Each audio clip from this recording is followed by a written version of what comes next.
मेरा प्रश्न आपसे ये है, नहीं, भरोसा नीयत पर बाद में जाइएगा, सिर्फ इतना समझाइए अतीकुर रहमान जी कि कितना वक्त चाहिए आपको रजिस्ट्रेशन करवाने के लिए। एक प्रॉपर्टी जो वक्फ की गई है, एक प्रॉपर्टी जो साफ नियत के साथ वक्फ दी जा रही है, अल्लाह के नाम की जा रही है, उस प्रॉपर्टी के रजिस्ट्रेशन के लिए अतीकुर रहमान साहब को कितना वक्त चाहिए, बताइए। यस, कम से कम इसको बढ़ाकर एक्सपर्ट्स का कहना है 2 साल मुकर्रर होना चाहिए with clean slate of the officials present. कमाल कर रहे हैं सर आप, डिस्प्यूट को सुलझाने के लिए आपको 2 साल का वक्त लगेगा।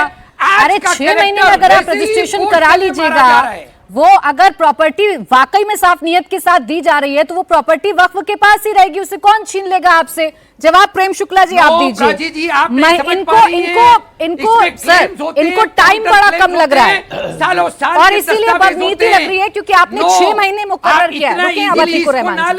बोले जिसकी खुद की नीयत खराब हो उसको हर कोई बदनीयत दिखाई देता है। श्रीमान अतीकुर रहमान की अपनी नीयत की समस्या है, इसमें किसी भी सामान्य मुसलमान को, पसमानदा को, बोहरी को, अहमदिया को, जो है आगा खानी, किसी को समस्या नहीं है। समस्या किसको है? जिन्होंने वक्फ बोर्ड की जमीनों को कब्जा करके अपने अड्डे बना रखे थे, उनको बहुत प्रॉब्लम है।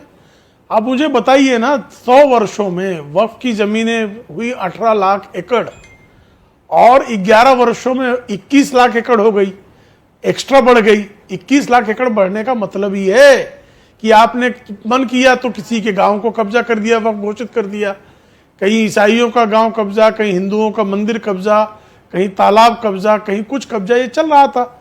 अब चूंकि 6 महीने के भीतर आपको कागजात दिखाने हैं, पंजीकृत कराना है, कलेक्टर को के रेवेन्यू रिकॉर्ड चेक करने, तो बिना, अब आदरणीय अमित शाह जी ने जो कल कहा कि भाई आप कोई भी चीज को दान तभी कर सकते हैं जो पहले वो चीज आपकी हो जी। तो आपको वक्फ रजिस्टर इसलिए कराना, पहले आप ये सिद्ध कीजिए कि आपकी जमीन है, फिर आप वक्फ कीजिए, दान दीजिए, स्वागत है।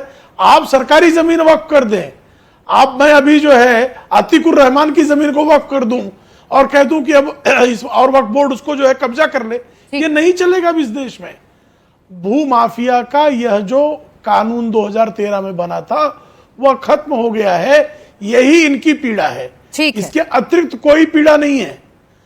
और अब ये कानून लोकसभा में पारित हुआ है, राज्यसभा में पारित होते ही ये कानून बन जाएगा। अतीकुर रहमान छाती पीटते रहे, नहीं, उनको ये लग रहा है कानून का पालन तो करना पड़ेगा, लागू हो जाएगा। ये कहते रहे कि मैं इसको नहीं मानता, क्या फर्क पड़ता है? को हवा दी जाएगी और उस पर चर्चा की जाएगी। ये आशंकाएं जो है मुस्लिम पक्ष की तरफ से जताई जा रही है। प्रेम शुक्ला जी, खैर तहसीन पूनावाला जी भी हमें स्टूडियो से ज्वाइन कर गए, इनके पास भी मैं चली जाती हूँ। तहसीन पूनावाला जी, मेरे पास दोनों बिल है, 2013 का संशोधन भी मेरे हाथ में है और 2025 का संशोधन भी मेरे हाथ में है। अब इस संशोधन को देखकर मुझे प्लीज कम से कम ये बताइए कि कौन सा ऐसा पॉइंट है जिससे आपको ये लग रहा है कि ये बिल मुसलमानों के खिलाफ है। थैंक यू प्राची जी, आपके शो में शिरकत करने का मौका मिला। प्रेम शुक्ला जी शो पे आप पता नहीं, थैंक यू। तो दो या तीन चीज़ इस बिल में, कुछ अमेंडमेंट्स का मैं स्वागत करता हूँ, जैसे आगा खानी समुदाय के लिए एक अलग वक्फ, बोरियों के लिए अलग वक्फ, वो चीज़ें अच्छी है, कुछ अच्छी चीज़ें हैं, उनका स्वागत करना चाहिए।